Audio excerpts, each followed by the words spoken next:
Ano ba yung kapalod mo, bebe? Ano, unlicol, yung pangtawag. Sabi ni Papa, pang Cavite daw Pag yan. unlicol, be, pang tawag talaga yan. Oo. Unlicol na nga. Oo. TM yan, pangtawag. Pangtawag ng Cavite yan eh.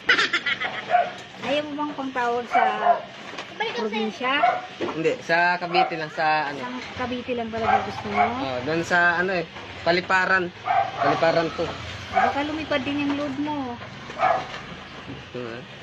Kasi minsan naloko ko doon sa Las Piñas, hindi niya pinasok. Ang malayo daw. Huh? Ano? Ang malayo. Ang laki pa ng palod ko noon, 100. Ang hiningi sa akin, 115. 888 584. Sinulat niya sa cellphone, tapos sinulat ko Nakakatuwa dyan. ka talaga, no? Hindi. 0916. Hindi, nagtatanong kasi ako para mamaya maloko ako eh. Kasi naloko na ako sa Las Piñas. Don't worry, hindi ako manluloko. Pag sa akin, safe.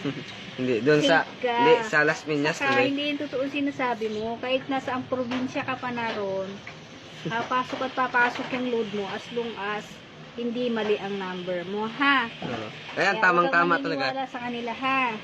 Ba't yung nakaraan, 100 ng load ko sa Las Piñas, di pumasok? Oh, baka mali yung number mo, boy. O sila ang nagmali. 091. Unlicol ano yan? Unlicon TM. TM yung ano niya, smart. Huh? Ano nga? 20. TM smart. TM yung ano niya, yung loob niya. 20 lang. Oo. Magkano ang 20 ba? 25 pesos. Oh, 24. Ipasok mo yan doon, te, ah. Oo, Malayo eh. papasok ko, don't worry, ha? Cavite yun, eh. Cavite din naman to. Nasa Cavite ka lang din. Naik to, eh.